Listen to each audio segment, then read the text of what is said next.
नमस्कार मित्रांनो, आज आपण अशा प्रश्नांचा सराव करणार आहोत जे परीक्षेत हमखास येतात.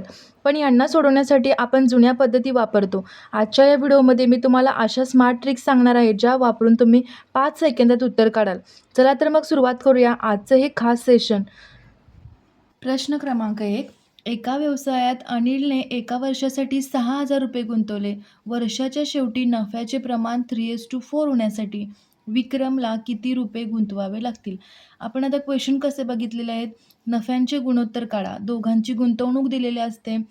जर पहिल्या व्यक्तीने 6 महिन्यासाठी गुंतवले असतील, दुसऱ्या व्यक्तीने 8 महिन्यासाठी गुंतवले असतील, तर नफ्याचे गुणोत्तर काढा, असे प्रश्न आपण पाहिलेले आहेत. हा प्रश्न थोडा वेगळा आहे. आता विक्रमला किती रुपये गुंतवावे लागतील? आता विक्रमने जर एक्स रुपये गुंतवले, आपल्याला ते एक्स फाइंड करायचं आहे. तर अनिलने एका वर्षासाठी 6,000 रुपये. आता अनिलने एका वर्षासाठी 6,000 गुंतवलेत आणि विक्रमला एका वर्षासाठी असे किती गुंतवावे लागणार आहेत, ज्यावेळी त्यांच्या नफ्याचे प्रमाण 3:4 येईल असं सांगितलं आहे. मग 6,000 गुणुले 4 24,000 झाले. 6,000 गुणुले 4 24,000 झाले.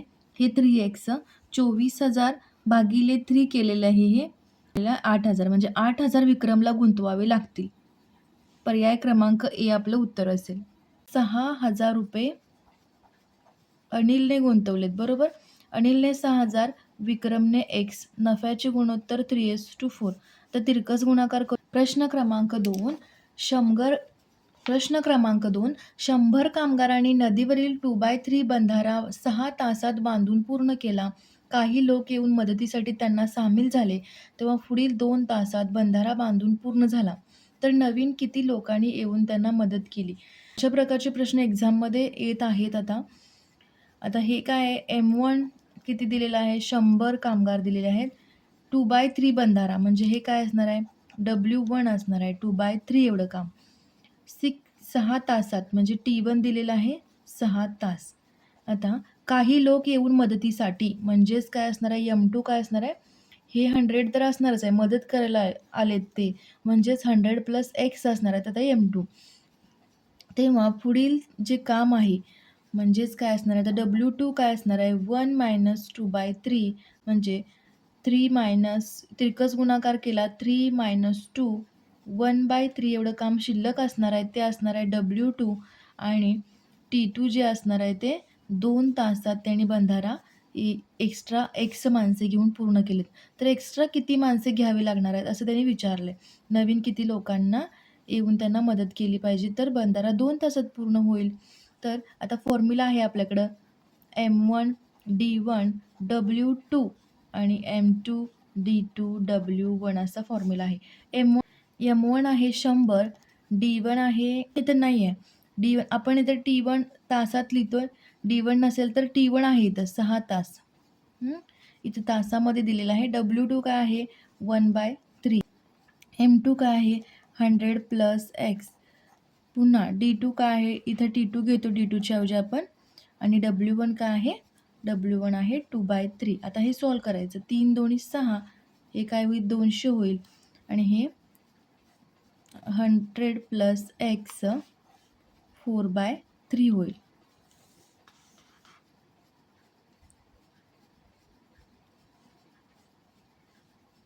तर हे 200 × 3 / 4 होईल. तर मल्टिप्लाय आहे, इकडे येताना हे 4 न्यूमरेटरला आहे, इथं डिनॉमिनेटरला येईल, 3 डिनॉमिनेटरला इथं न्यूमरेटरला येईल, बरोबर. आता 150 येईल आणि इकडे काय होईल? 100 + x. मग इथं 100 + x येईल 150 - 100 म्हणजेच 50, अजून 50 माणसे कामावर घेतल्यानंतर तो बंधारा 2 तासात पूर्ण बांधून होईल. ऑप्शन क्रमांक डी आपलं उत्तर असेल. प्रश्न क्रमांक 3. एका वर्गातील 50 पैकी 25 विद्यार्थी क्रिकेट खेळतात व 27 विद्यार्थी फुटबॉल खेळतात व 15 विद्यार्थी दोन्ही खेळ खेळतात. एक विद्यार्थी यादृच्छिक पद्धतीने घेतला तर क्रिकेट किंवा फुटबॉल खेळण्याची संभाव्यता किती? आता यादृच्छिक पद्धत म्हणजे काय? आता 52 कार्ड्स असतात, पत्ते असतात 52. त्यातील आपण एक कार्ड जर एक कार्ड सिलेक्ट केलं न बघता, तर ती असेल यादृच्छिक पद्धत. यादृच्छिक पद्धत म्हणजे आता समजा एक नाणे फेकले काटा येईल की छापा येईल आपल्याला माहीत नाही. मग ती जी पॉसिबिलिटी असते ती जी पद्धत असते ती काय असते? यादृच्छिक पद्धत. बरोबर? आता इथे काय सांगितलंय? विद्यार्थी किती आहेत? 50 विद्यार्थी आहेत. आता 25 काय खेळतात? क्रिकेट खेळतात. 25. 27 विद्यार्थी फुटबॉल खेळतात. 27 विद्यार्थी फुटबॉल खेळतात आणि 15 जे दोन्ही खेळतात. बरोबर? हे दोन्ही. म्हणजे आता टोटल विद्यार्थी किती खेळ खेळतात हे कळूया. 50 पैकी 50 तर खेळणार नाहीत. यातले थोडे विद्यार्थी खेळ खेळत असणार आहेत. आपल्याकडे फॉर्म्युला आहे A union B N of A plus N of B minus N of A intersection B. आता म्हणजेच किती मुले खेळ खेळतात हा काढायचा फॉर्म्युला बघा काय. एन ऑफ ए किती आहे? 25 म्हणजेच क्रिकेट खेळणारे. फुटबॉल खेळणारे 27 वजा हा जो मधला भाग आहे तो काय घेतो आपण? इंटरसेक्शनचा जो भाग आहे तो काय आहे? 15. आता याचं उत्तर 37 एन ऑफ ए इंटरसेक्शन बी काय येईल? 37 येईल. म्हणजेच खेळ खेळणारी मुलांची संख्या किती आहे? 37 आणि यादृच्छिक पद्धतीने निवड करायची आहे, त्यामुळे 50 विद्यार्थ्यांमधील आपण एक विद्यार्थी निवडणार. एक असा विद्यार्थी निवडणार. तर त्यांनी विचारले क्रिकेट किंवा फुटबॉल खेळण्याची संभाव्यता किती असू शकते? 37 विद्यार्थी असणार आहेत, त्यातला आपण एक निवडणार आहे. ज्यावेळी 37 मधला एक विद्यार्थी येईल तर ती काय असेल? संभाव्यता असेल फुटबॉल किंवा क्रिकेट खेळण्याची. आपलं उत्तर असेल 37/50. पर्याय क्रमांक ए आपलं उत्तर असेल. पर्याय क्रमांक ए आपलं उत्तर असेल. प्रश्न क्रमांक 4. 5 सेंटीमीटर त्रिज्या असलेल्या वर्तुळामधील चौकोनाचे क्षेत्रफळ किती? आता ही वर्तुळाची जी त्रिज्या आहे ती काय आहे? 5 सेंटीमीटर आहे. यामध्ये आपण काय काढलेलं आहे? एक चौकोन काढलेला आणि त्या चौकोनाचे क्षेत्रफळ विचारले. म्हणजेच आता काय होईल? वर्तुळाचा जो व्यास असणार आहे, या वर्तुळाचा व्यास किती असणार आहे? त्रिज्या दिलेली आहे 5 सेंटीमीटर. तर व्यास किती असणार आहे? व्यास असणार आहे 10 सेंटीमीटर आणि जो वर्तुळाचा व्यास असणार आहे तो काय असणार आहे? चौरसाचा या चौकोनाचा या कर्ण असणार आहे. कर्ण काय होईल मग? कर्ण पण काय येईल? 10 सेंटीमीटर. तर हा कर्ण दिलेला असतो त्यावेळी चौकोनाचे क्षेत्रफळ कसं काढतोय आपण? चौकोनाचे क्षेत्रफळ टू कर्णचा वर्ग. कर्ण किती आहे इथं? 10. 10चा वर्ग 100/2 50 सेंटीमीटर स्क्वेअर चौकोनाचे क्षेत्रफळ असेल. पर्याय क्रमांक बी आपलं उत्तर असेल. प्रश्न क्रमांक 5. एका द्रावणामध्ये अ मिश्रण व बी मिश्रण अशा 2 मिश्रणाचे प्रमाण अनुक्रमे 4:3 आहे. त्या मिश्रणामध्ये ब मिश्रण 3 लिटर अधिक वाढवल्यास नवीन प्रमाण 4:5 होते, तर अ मिश्रण किती होते? हा प्रश्न तुम्ही सोडवायचा आहे. अ मिश्रण, बी मिश्रण दिलेलं आहे. अ मिश्रणाचं प्रमाण आपल्याला बदलायचं नाही. फक्त ब मिश्रण 3 लिटर अधिक करून वाढवलंय त्यांनी आणि त्यानंतर रेशो 4:3 होणार आहे. तर अ मिश्रण किती होते सुरुवातीला ते फाइंड करायचं आहे. हा प्रश्न सोडवून तुम्ही कमेंट करा. चला वळूया पुढच्या प्रश्नाला. प्रश्न क्रमांक 6. एक आगगाडी एका समान वेगाने जात असून ती 300 मीटर व 240 मीटर लांबीच्या पुलांना अनुक्रमे 21 व 18 सेकंदात ओलांडते. तर त्या आगगाडीचा वेग किती असेल? आता आपल्याला इथे आगगाडीची लांबी दिलेली नाही आहे. ओके. आगगाडी जेव्हा पूल किंवा बोगदा याला ओलांडते त्यावेळी आपलं डिस्टन्स कसं घेतोय आपण? अंतर कसं घेतोय आपण? आगगाडीची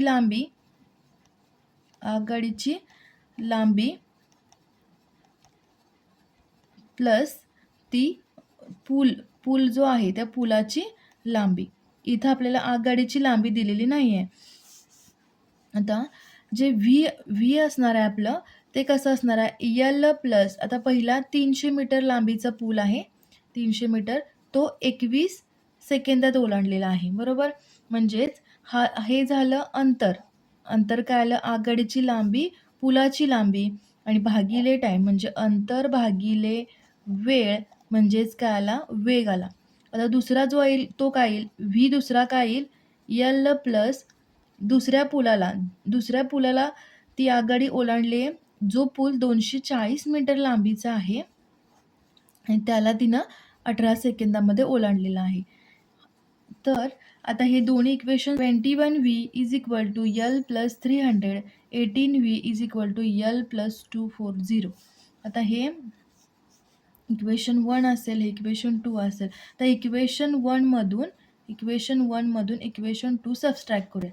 21v = L + 300, 18v = L + 240.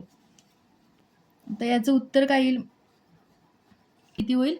21v - 18v किती होणार आहे? 3v. हे L कॅन्सल होतील आणि 300 - 240 60 होईल. v किती येईल? 60/30 म्हणजेच 3. v किती येईल? 20 मीटर पर सेकंद येईल हे. पण आपल्याला स्पीड कशात पाहिजे? किलोमीटर प्रति तासमध्ये आपल्याला स्पीड पाहिजे. 20 × 18/5. जेव्हा आपण मीटर पर सेकंदचं किलोमीटर पर हवरमध्ये करतोय, किलोमीटर पर हवर, त्यावेळी 18/5 ने मल्टिप्लाय करायचं. म्हणजे आपलं उत्तर किती येईल? 72 किलोमीटर पर हवर. आपलं उत्तर येईल 72 किलोमीटर प्रति तास आपलं उत्तर येईल.